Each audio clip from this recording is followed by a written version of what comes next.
Hi everyone.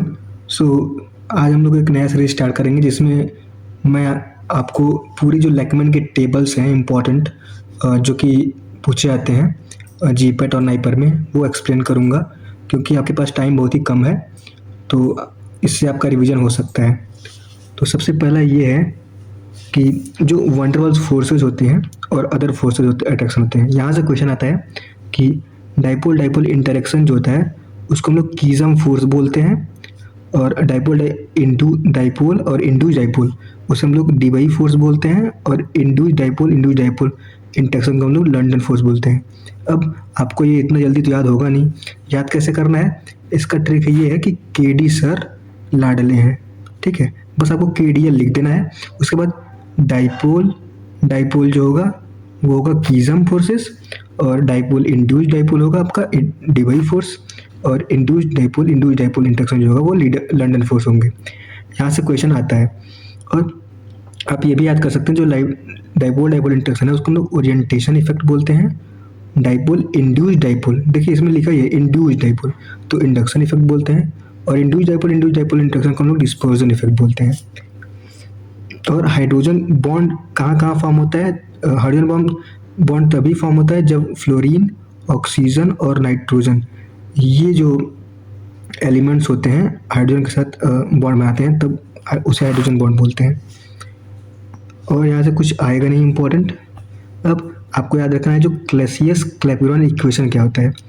It is a relationship between the vapour pressure and the absolute temperature, इसे हम लोग क्लैसियस Clapeyron equation बोलते हैं। आपको बस इतना याद रखना है।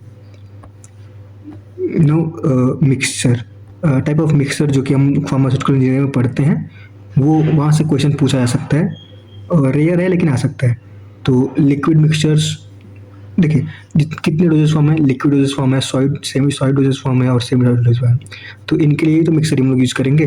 तो liquid dosage form liquid mixture क्या होंगे? एक होता है बैच प्रोसेस और एक होता है कंटिन्यूस प्रोसेस। इसमें क्या होता है, कंटिन्यूसली आप सबस्ट्रेट डालते रहेंगे और प्रोडक्ट निकलता रहेगा। तो बैच प्रोसेस में आपका आ जाएगा प्रोपेलर, टरबाइन और पैडल, जो कि इम्पेलर पे प्रिंसिपल पे काम करते हैं। और जेट मिक्सर में आपका एयर जेट, फ्लूइड जेट, नाम में ही जेट है, ठीक है। और कॉन्टिन्यूस में आपका बेफल पाइप और मिक्सिंग पाइप। तो ये सब क्या हो जाएंगे, लिक्विड मिक्सचर हो जाएंगे। सेमी सॉलिड मिक्सचर में आपका आएगा सिग्मा ब्लेड, प्लेनेटरी और म्यूलर। कॉन्टिन्यूस में आपका रोलर और कोलाइड। बस नो बैच प्रोसेस में जो सॉलिड मिक्सचर होते हैं उनमें आपका ट्विन सेल हो जाएगा, डबल कोन, ये इंपॉर्टेंट है, और रिबन और प्लेनेटरी और लॉज डायोसना याद रखिएगा, नाम थोड़ा अलग है तो क्वेश्चन आता है इस पर। और ग्रेल ये सब क्या है, सॉलिड मिक्सचर से।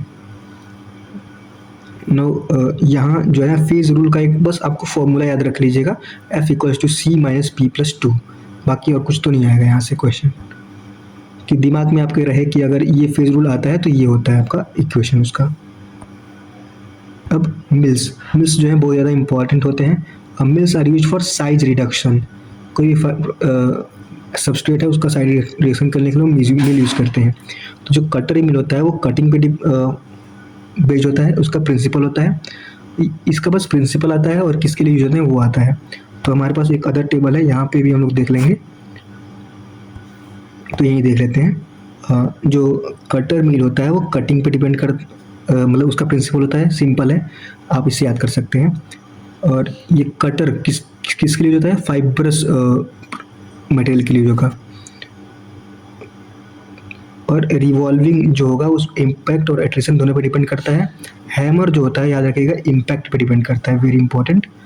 और रोलर जो होगा वो कंप्रेशन पे डिपेंड करेगा। एट्रिशन जो है एट्रिशन नाम में ही है, लेकिन याद रखिए फ्लूइड एनर्जी में एक बार क्वेश्चन आया था कि वो इम्पैक्ट और एट्रिशन दोनों पे डिपेंड करता है। बस इतना आप याद कर लीजिए, ये नहीं आता है जनरली।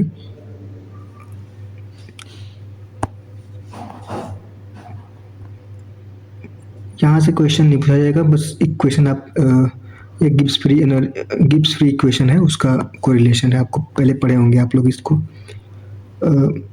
यहाँ से भी क्वेश्चन नहीं पूछा जाएगा क्योंकि इंडिविजुअल डाइपोल मूवमेंट तो पूछेगा नहीं किसी का, और रेयर है और इतना टेबल आप याद नहीं कर सकते हैं।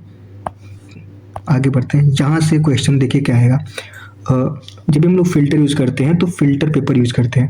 तो फ़िल्टर पेपर का जो स्पेसिफिक पोर साइज़ है वो आता है, what is the pore size of filter. तो आप बस 2 ही नंबर याद रखना है आपको, 0.22 और 0.45। जहाँ भी ऑप्शन में 0.22 दिख गया वही मार्क कर दीजिएगा, और 0.45 दिख गया उसको मार्क कर दीजिएगा।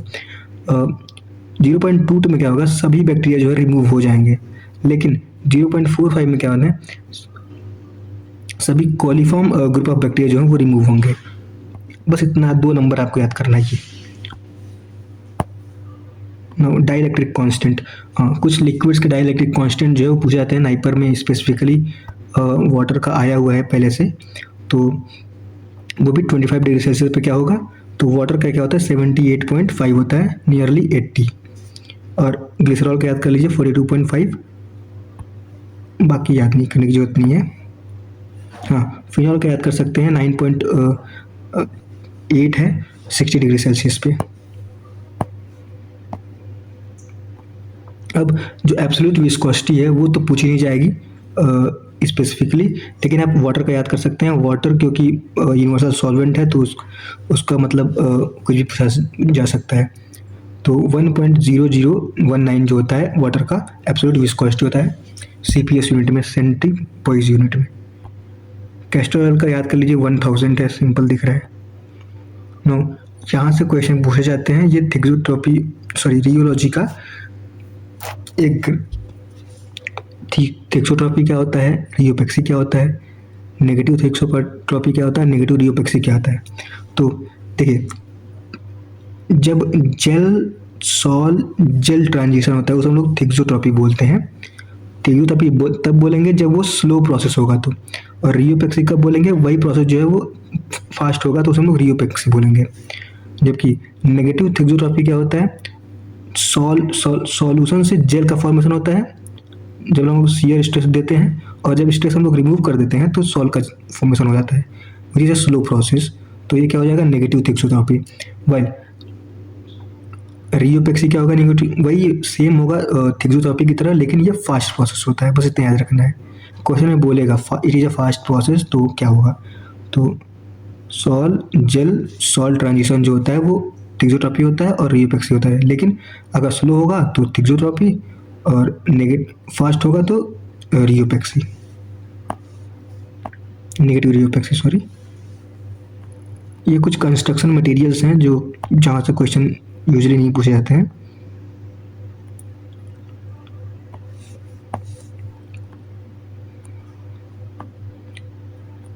हाँ, वांट ऑफ और मोर से इक्वेशन किसके लिए होता है, तो ऑस्मोटिक प्रेशर के लिए होता है, which is a colligative property. Colligative property वो होते हैं जो कि नंबर ऑफ सॉल्यूट पे डिपेंड करते हैं, ठीक है, नंबर ऑफ सॉल्यूट पे डिपेंड करते हैं। अब यहाँ से क्वेश्चन नहीं पूछा जाएगा, ग्लास से क्वेश्चन पूछा जाता है, लेकिन आगे टेबल होगा तो मैं दिखाता हूँ कहाँ से आता है। हाँ, यहाँ से देख लीजिए, which are the methods which are use for determination of pKa value. तो pKa वैल्यू के लिए हम लोग पोटेंशियोमेट्रिक टाइट्रेशन यूज़ करते हैं, यूवी स्पेक्ट्रोस्कोपी कर सकते हैं, solubility measurement HPLC, capillary zone electrophoresis, foaming activity. अब यहाँ से नंबर ऑफ सैंपल्स तो नहीं पूछा जाएगा, मतलब कितने सैंपल्स यूज होते हैं, कितना, ये बहुत ही ज़्यादा स्पेसिफिक हो जाएगा तो नहीं पूछा जाएगा।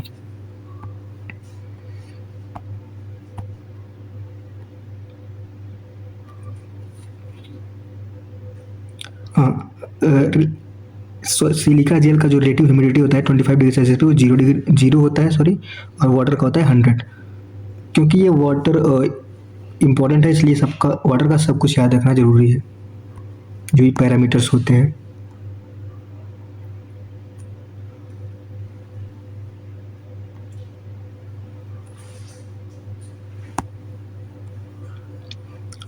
मोर precise measurement of surface area. Surface area measure करने के लिए हम लोग ब्रूनर, इमेट और टेलर इक्वेशन यूज़ करते हैं, which is a nitrogen adsorption, जिसमें क्या होता है नाइट्रोजन एडजॉर्ब होता है, ये आपको याद करना है, ठीक है। तो सरफेस एरिया को मेजरमेंट के लिए हम लोग BET इक्वेशन यूज़ करते हैं, which comes under nitrogen adsorption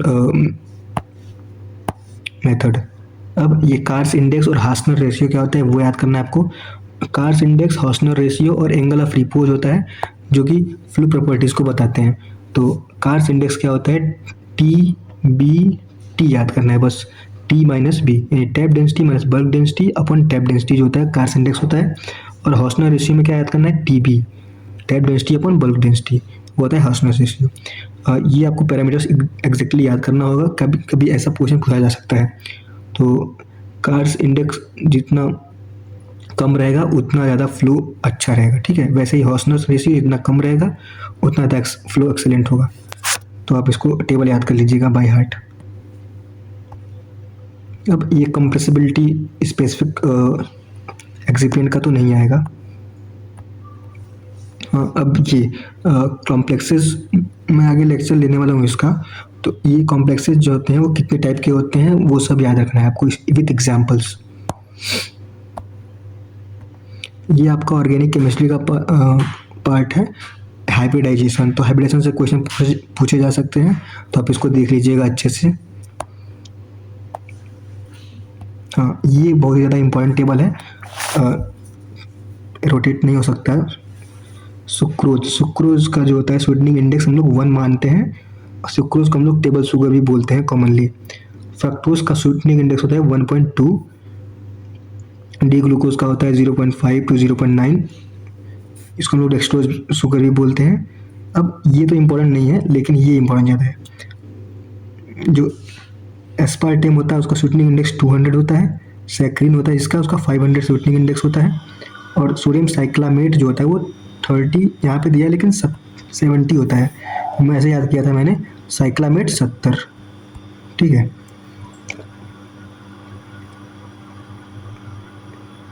aspartame जो था न्यूट्रासूट ब्रांड नेम से भी आता है, तो ब्रांड नेम इसका स्पेसिफिक तो नहीं पूछेगा। अब यहाँ पे है आपका सॉर्बिटॉल। सॉर्बिटॉल का रेट स्वीटनिंग इंडेक्स 0.6 होता है। सुक्रालोज जो होता है उसका 600 होता है।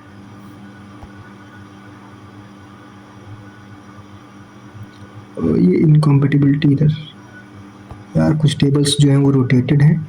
यहाँ से ब्रांड नेम से क्वेश्चन पूछे जा सकते हैं। लूडिप्रेस, लूडिप्रेस में क्या होता है, लैक्टोज मोनोहाइड्रेट होता है, कॉरिडोन होता है, और कॉरिडोन CL और कॉरिडोन 30 होता है। ये आप इसको याद कर लीजिएगा, टेबल बहुत ज़्यादा इंपॉर्टेंट है। अब यहाँ से हम लोग एविसेल याद रखिए। एविसेल जो होता है माइक्रोक्रिस्टलाइन सेलुलोज होता है।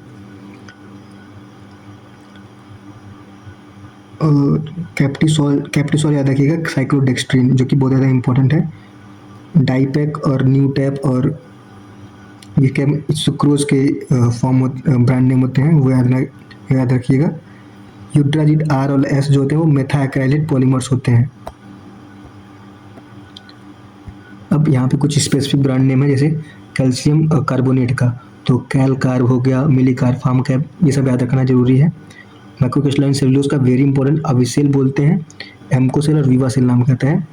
डेक्सट्रेट्स जो होते हैं वो एमडेक्स नाम से आते हैं। लैक्टोज मोनोहाइड्रेट जेपारॉक्स नाम से आएगा।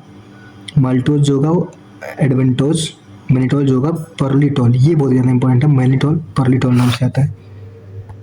बाकी अगर आपको टेबल याद हो पाए तो ज़रूर याद कर लीजिएगा। हाँ, लैक्टोज जो होता है वो मोस्ट वाइडली यूज डाइल्यूएंट होता है इन दी टैबलेट फॉर्मुलेशन। अब लैक्टोज जो होता है वो क्या करता है, ड्रग्स के साथ मेलियार्ड रिएक्शन शो करता है, ठीक है। कौन कौन सा ड्रग, बैक्लोफेन और isoniazid. Anhydrous lactose has the advantage over the lactose.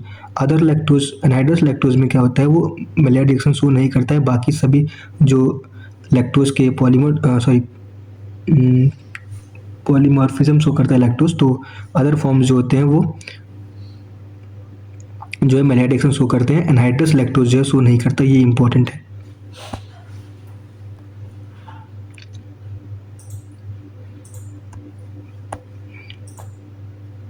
अब ये बस वही ब्रांड नेम का टेबल है बाइंडर्स का। यहाँ से क्वेश्चन पूछे जाते हैं, इंपॉर्टेंट है। जो जीरो ऑर्डर होता है उसका रेट इक्वेशन x = KT होता है, और उसका जो हाफ लाइफ होता है वो A/2K होता है। वेरेज फर्स्ट ऑर्डर का जो होगा वो log A/A - x K = K/2.303 × T। और उसका जो हाफ लाइफ है बहुत ज़्यादा इंपॉर्टेंट है, 0.693/K। सेकेंड ऑर्डर का होगा टी हाफ जो होगा T half equals to 1/KA, A K. इतना याद रखना है। और उसके सेल्फ लाइफ भी याद रखने हैं जो कि यहाँ पे नहीं दिया गया है। ये भी ब्रांड नेम का जो है डिसइंटीग्रेंट के जो भी ब्रांड नेम है वो है। तो क्रॉस कार्बोलेज सोडियम हो गया, क्रॉस पोविडोन हो गया, ये सब क्या है इंपॉर्टेंट डिसइंटीग्रेंट है। एक्सप्लोटैब और प्रीमोजेल बहुत ही ज़्यादा इंपॉर्टेंट है, वो सोडियम स्टार्च ग्लाइकोलेट के ब्रांड नेम होते हैं।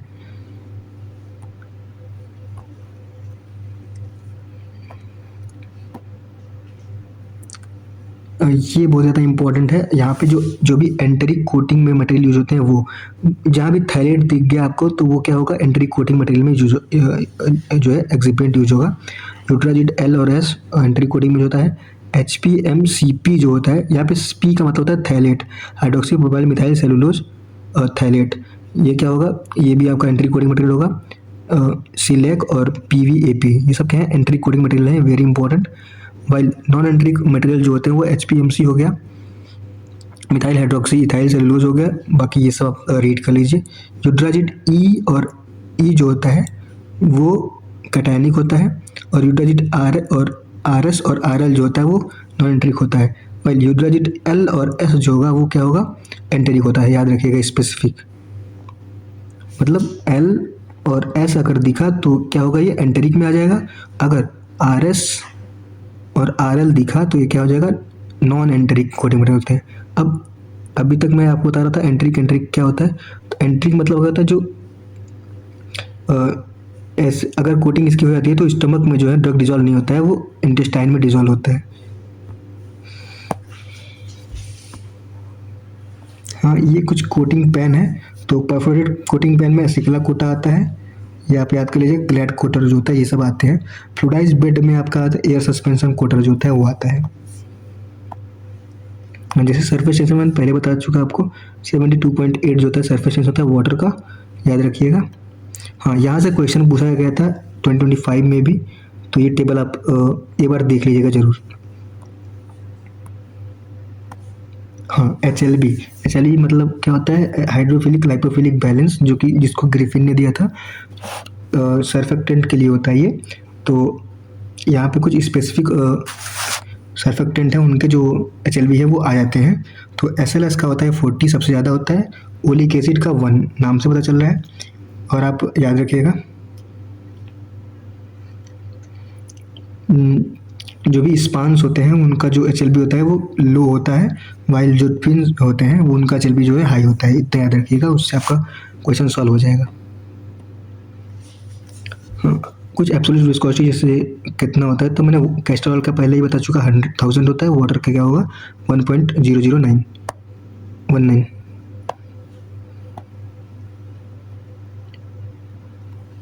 ये कुछ टैबलेट्स के फिल्म डिफेक्ट्स हैं जहाँ से क्वेश्चन पूछा जा सकता है। स्टिकिंग ऑन पिकिंग क्या होता है, overwetting excessive film thickness cause tablet to stick on each other. जब टैबलेट जो है स्टिक हो जाते हैं उसे हम लोग स्टिकिंग एंड पिकिंग बोलते हैं।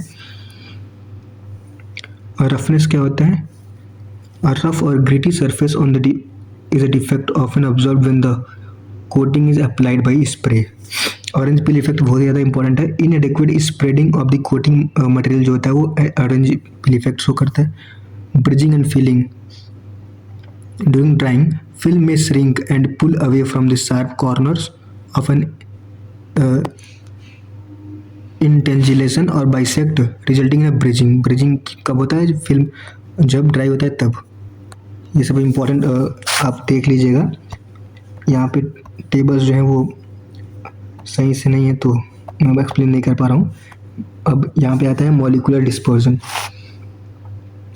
मॉलिक्यूल्स का साइज क्या होता है, उसका लेस देन 1 नैनोमीटर होता है, बहुत ही स्मॉल होते हैं, इनविजिबल होते हैं, इलेक्ट्रॉन माइक्रोस्कोप में नहीं दिखते हैं। कोलाइडल जो होता है इसका बस आपको पार्टिकल साइज याद रखना है, 1 नैनोमीटर टू 0.5 माइक्रोमीटर। कोरस का क्या होता है ग्रेटर देन 0.5 माइक्रोमीटर बस। ना यहाँ से क्वेश्चन तो नहीं पूछे जाते हैं, अगर आ गया तो आप इस टेबल को जरूर रीड कर लीजिएगा एक बारी। व्हाट इज लाइपोफिलिक आइसोसेटेड क्या होता है, लाइपोफिलिक क्या होता है। तो लाइपोफिलिक क्या होता है, सॉल्वेंट लविंग। तो disperse phase consist of generally large organic molecules जो है लाइपोफिलिक बनाते हैं। जो इनऑर्गेनिक पार्टिकल्स होते हैं वो लाइपोफोबिक बनाते हैं। ठीक है। एसोसिएशन या एम्पीफिलिक में क्या होता है, माइसेल्स होते हैं, दोनों हाइड्रोफिलिक और लाइपोफिलिक दोनों पोर्शंस होते हैं इनमें। आप इतना याद रखिएगा इसके बारे में और टेबल आप रीड कर लीजिए। अरे यार ऊपर नीचे सब है। गोल्ड नंबर, यहाँ से क्वेश्चन पूछा जाता है गोल्ड नंबर। तो जो गोल्ड जिलेटिन है उसका गोल्ड नंबर सबसे कम होता है और क्या कहना का गोल्ड नंबर सबसे ज़्यादा होता है 2।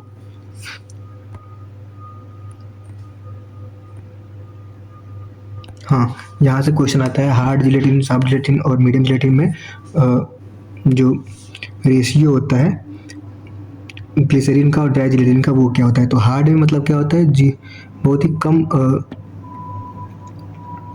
ग्लिसरीन होता है। वाइल ग्लिसरीन जो होता है वो प्लास्टिसाइजर की तरह यूज होता है। तो हार्ड में प्लास्टिसाइजर का मतलब क्या काम होता है ये कि वो फ्लेक्सिबिलिटी प्रोवाइड करता है। अगर हार्ड में हम लोग ज़्यादा ग्लिसरीन यूज़ कर देंगे, प्लास्टिसाइजर यूज़ कर देंगे तो सॉफ्ट हो जाएगा। तो इसलिए आप याद रखिएगा जो हार्ड जिलेटिन जो होता है उसमें 0.4% ग्लिसरीन होता है। वाइल सॉफ्ट में क्या होता है 0.8 होता है, वो ज़्यादा होता है सॉफ्ट में। मीडियम में 0.6।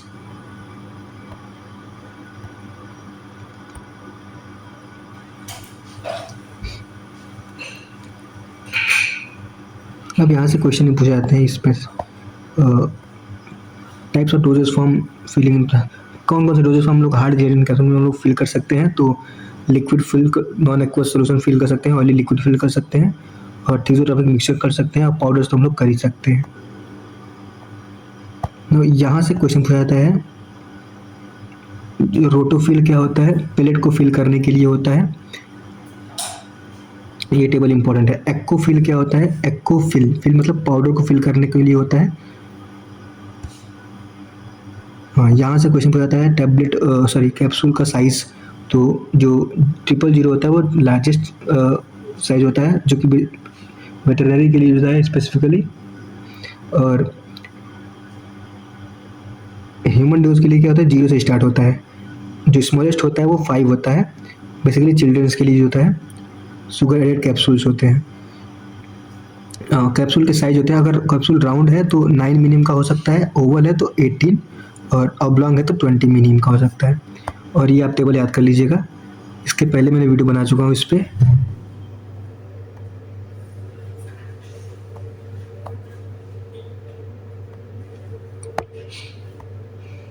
यहाँ से क्वेश्चन पूछे जाते हैं material use for matrix formulation. तो इनसॉल्युबल और इनर्ट में आपका पॉलीइथाइलिन आ जाएगा, polyvinyl alcohol, polyvinyl chloride sorry, methyl acrylate, methacrylate copolymer, ethyl cellulose. और इनसॉल्युबल इरोडेबल में कार्नोबा वैक्स और कैस्टर ऑयल्स। हाइड्रोफिलिक में मिथाइल सेलुलोज। ये आपको टेबल याद करना जरूरी है, आप याद कर लीजिएगा। हाँ, यहाँ से ये इम्पोर्टेंट है, ये तो मुझे भी याद नहीं हो पाया था क्योंकि बहुत ज़्यादा कन्फ्यूजिंग है। तो अगर आपको याद होता है तो ज़रूर याद करिए इसको।